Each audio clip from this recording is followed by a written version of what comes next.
Hello everybody and welcome back to a brand new video. We just hit 42,100 subscribers. Let's get to 43K. Please like this video down below and subscribe to the channel. But before we get started, I have to tell you guys about my friends over at My Patriot Supply. There's an old famous saying that goes, "May you live in interesting times," and we certainly are. Our world is so sharply divided right now, even our basic American right to free speech is under heavy attack. In fact, my channel here is in danger of being shadow banned because I am not quote-unquote politically correct. If that happens, you suddenly won't be able to see my content anymore. Nobody will. It's a sneaky, underhanded form of censorship, all because certain people don't like what I say.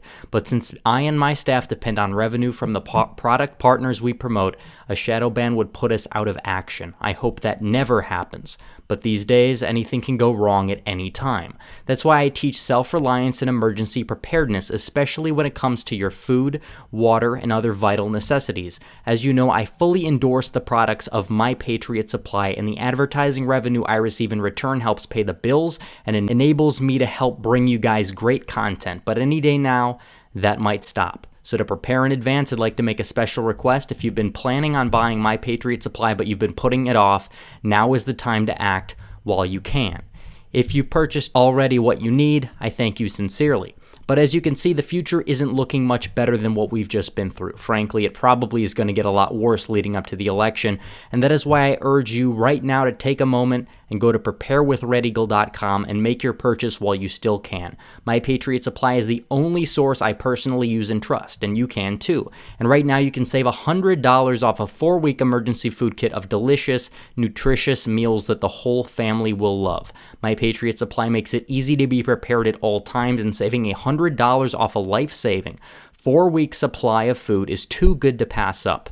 The future is so uncertain, and I urge you to go to preparewithredeagle.com and get ready now. That is preparewithredeagle.com. And today we have to talk about the future of the elections that are going to take place and happen within this country. As many of you know, there are polls that have it very close in the key state of Texas. I personally do not see Donald Trump losing the state of Texas. Donald Trump was up by 1 to 2 points at one point back in the 2016 cycle. He ended up winning by 9. Obviously, we do know that polls right here and now are not necessarily the be-all and end-all of the end results of an election cycle. What we do know is that Texas is probably going to be closer. It could even be within 5 or 6 percentage points this cycle. And potentially next cycle, depending on the direction that things go, it very well could be a more competitive state, if not into the 2028 election. There are 2 reasons why this is the case. One is there is a lot of movement in the suburbs of traditionally areas that went for Bush and Romney moving away from the Republican Party, and a lot of those voters that voted for Romney are not voting Republican anymore because apparently they don't like the direction the party is going because a lot of them are neocons. That is one reason. That is the short-term problem. The long-term problem that's been happening for many years and will drastically overwhelm Republicans in the future is the immigration problem. You do have a lot of immigrants going to Texas, and if we do give full amnesty, Texas very well could flip blue overnight, and it's probably not going to change that much anytime soon. So you do have a 2-headed beast to defeat. You have the problem in the suburbs, and you do have the problem with immigration. Immigration is not necessarily the reason why Texas could get closer this election. I don't expect the demography to change much from 2016. And if anything, the Hispanic turnout overall may drop if many polls and primary data that we've seen are consistent in terms of them holding up in the general election, which I do believe they will. It will be a problem in the long-term future, as well as the suburban trends that we talk about. So looking at the state of Texas, if Texas were to flip blue, would Republicans even be able to win another election ever again? And there's been a few people that have done videos on this, notably Vincent James did a video on it. I wanted to give my own take on it and talk about other potential states that could flip and how Republicans can remedy this. What strategy would they exactly have to employ in order to do it? So I think that if Texas goes now from the 2016 map, Trump is at 268. Trump potentially could win Maine at large, and he would already get to 270. However, the more realistic way of things going are probably winning the state of New Hampshire. So New Hampshire would get him to 272. Obviously, if he won Minnesota instead of New Hampshire, he would get to 278. He lost Minnesota by about 50,000 votes or so last time around. He lost New Hampshire by 3,000 votes or so. I think New Hampshire might be the dark horse. There was that one poll that came out today that had Trump down by 13, but again, these things can change. It could just be a one-off poll that we see, because some of the other polling showed Trump up in New Hampshire, but again, that was a few months ago, so the circumstances are a little bit different now. But in terms of that, Republicans could win by winning Minnesota. That would get them to 278. Minnesota or New Hampshire would be able to offset Texas, but we do have a problem because we have the state of Arizona that is also at risk of going Democrat, as well as the state of Georgia. In terms of other states people are going to mention, there are two more. North Carolina is changing. You do have a lot of people moving there from the north, as well as Florida.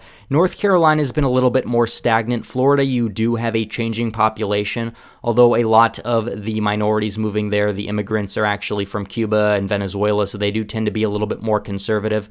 So demography doesn't really speak that many volumes when looking at Florida, as well as the fact that there's an ever-growing white boomer population that moves there every election cycle, basically. So I do think Florida is probably going to stay a swing state, a toss-up state, toss-up to tilt Republican over the next few election cycles, even going into the 2040s, in my opinion. I could be naive by saying that. That's roughly where I would gauge it right now. But Arizona is one that's changing very quickly. You have a lot of people moving there from California. Unlike the people moving to Nevada or in some cases Texas, a lot of the people moving to Arizona are actually liberals, and a lot of them don't just come from California. They also come from the Northeast, as well as you have a growing population, growing suburbs, growing college-educated population, as well as a growing, not just illegal alien population, but also legal immigrant from Central America moving into Arizona. So looking at this map, Republicans would also have to win New Hampshire to offset Arizona and Texas. Republicans would need to basically win Minnesota as well as New Hampshire to offset these two states. And probably to give them a good cushion, Maine at large was a close state. It was about, I think, 15 to 20,000 votes into Hillary's column. I don't expect Trump to win Maine at large this time around, but if Republicans are going in this more populist direction, as they should, appealing to the working men and women across the Midwest, as well as the Northeast, as you can see, increased Republican margins up in the Northeast. We see it in New Hampshire, Maine, Rhode Island, even in some instances, as well as upstate New York. These places are trending Republican. We can capitalize off of them too. So this map would have Trump, or not Trump, but the Republican of 2024 at 273 and the Democrat at 265. But what happens if the Democrats also flip Georgia? Well, we are really running out of options. Our party would have to change, I guess you would say, vastly in order to appeal to more people. Maybe we could look at targeting the Pacific Northwest. If you do flip Oregon and Washington, we would be at 276. Demographically, on the surface, those states would look attractive. However, they are big, heavy Antifa compounds. I wouldn't expect that we win those anytime soon. So either way, if all three of these states flip, Republicans really are going to be screwed unless we change our strategy. Maybe in the future we do have some sort of big awakening in the Northeast like we had in the Rust Belt. Maybe if we find a candidate that can appeal up there, we could flip Rhode Island, Connecticut, and Delaware. Maybe that would get us to 271, but those states are really pushing it. So it seems like it's very important that the Republicans do all they can in order to hold Arizona, Texas, and Georgia, the Sun Belt, as well as places like North Carolina and Florida. And obviously, we could be talking about a much different scenario. I do think if the GOP goes back to an establishment type of politician, that they would probably have a better chance at holding these states a little bit longer, especially because the white voters in them tend to be more neocon-esque. But at the same time, they would siphon away support potentially in the Rust Belt and could squander away many of the gains that Trump has made over the past couple of years. So it's kind of a pick your poison type of thing. The Republican Party needs to appeal to the culture war, the people that have been fighting on the right side of it. They need to appeal to economic populism. They need to appeal to economic nationalism. They need to appeal against globalist policies like free trade, and that is going to help them galvanize support in the Midwest. They're also going to have to go and advocate for things like potentially educational reform. Stop the fact that we have the indoctrination in the left-wing colleges, because that's polluting a lot of the minds in the Sun Belt, as well as many other areas, as well as stop immigration, reduce immigration significantly, ideally to net zero or a moratorium that would help us probably save Georgia at least. Texas, no amnesty. That's going to probably be able to keep it red in that case, as well as Arizona.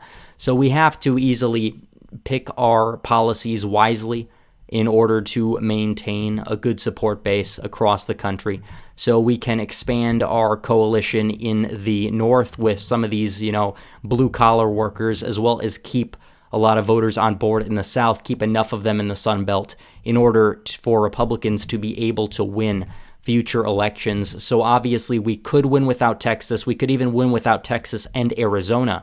But losing Arizona, Texas, Georgia, even if it's not Georgia, if it's North Carolina or if it's Florida, Republicans will be screwed for the end of time. That is, if they don't move vastly to the left, and that would be compromising our values. And I wouldn't want to vote for a party that's going to compromise my values anyways.